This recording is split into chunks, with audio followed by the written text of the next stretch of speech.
चुनावी साल की दस्तक के साथ पश्चिम बंगाल की सियासी हलचल बढ़ गई है। लगातार चौथी पारी के लिए ममता बनर्जी ने मोर्चा संभाल रखा है। एसआईआर, ध्रुवीकरण जैसे मुद्दे बीजेपी पर ममता लगातार हमला बोल रही है। इस बीच ममता बनर्जी के भतीजे और टीएमसी महासचिव अभिषेक बनर्जी आज से अपना आबार जीत पे बांग्ला अभियान शुरुआत कर रहे हैं। इस अभियान का उद्देश्य एसआईआर मुद्दे पर मतदाताओं के अधिकार की रक्षा बताया जा रहा है। अभिषेक बनर्जी दक्षिणी 24 परगना के एक जनसभा के साथ पार्टी के इस चुनावी अभियान की औपचारिक शुरुआत भी कर दी है। अभिषेक बनर्जी का यह मेगा अभियान अगले 3 हफ्तों तक चलेगा, जिसके तहत वो राज्य के विभिन्न जिलों का दौरा भी करेंगे।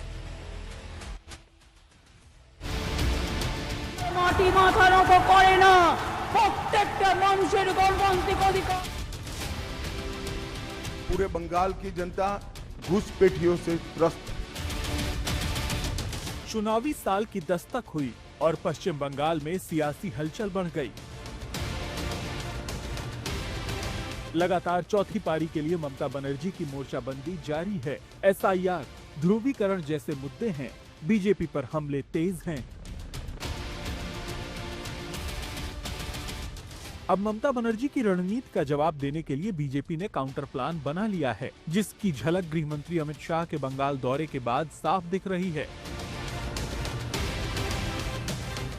करीब 8 महीने बाद बंगाल बीजेपी के दिग्गज दिलीप घोष पार्टी के मंच पर नजर आए। इसके बाद बंगाल बीजेपी के अध्यक्ष समीक भट्टाचार्य से मुलाकात की और बंगाल में फिर से एक्टिव होते ही बहुमत से जीत का दम भर दिया।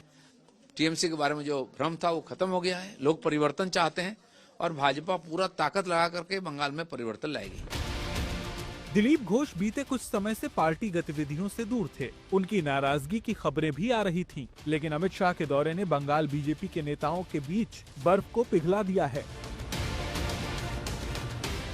दिलीप घोष का बंगाल चुनाव से पहले सक्रिय होना इसलिए भी अहम है क्योंकि उन्हीं की अगुवाई में 2021 के विधानसभा चुनाव में बीजेपी की सीटों में भारी इजाफा हुआ।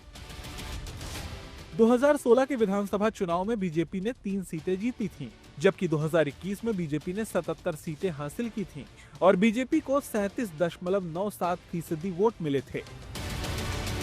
इसी बढ़त को 26 के चुनाव में बहुमत तक पहुंचाने के लिए दिलीप घोष ने भी कमर कस ली है। इस तैयारियों के बीच बीजेपी नेता भी बंगाल में परिवर्तन का दावा कर रहे हैं।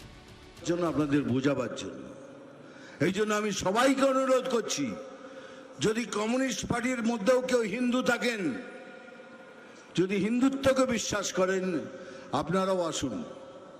কংগ্রেসকেও বলছি আপনারাও আসুন। তৃণমূলের মধ্যেও যদি কারোদের কোনো বিবেক থাকে সেই হিন্দুদের, তারাও আসুন। আমরা একসাথে মিলে একসাথে ভোট করে এই সরকারকে এখান থেকে তাড়াই। আর এবারে तृणमूल सरकारेर पतन निश्चित, एटाओ लिखे राखुन। उधर टीएमसी पहले से ही चुनावी मोड में है। एसआईआर के मुद्दे पर ममता बनर्जी लगातार रैलियां कर रही हैं। आज से पार्टी महासचिव अभिषेक बनर्जी भी पदयात्रा पर निकल रहे हैं। वहीं बीजेपी इस बार बंगाल में बदलाव की उम्मीद जता रही है और इसी रणनीति को जमीन पर उतारने में लग गई है। विकास और गरीब कल्याण की एक मजबूत सरकार बनाने का बंगाल की जनता का संकल्प बंगाल में जहां पर भी जाते हैं वहां दिखाई पड़ता है। बंगाल चुनाव अब चंद महीने दूर है। सियासी संग्राम तेज हो गया है। आने वाले दिनों में सियासी रण और तेज होगा। आज तक ब्यूरो।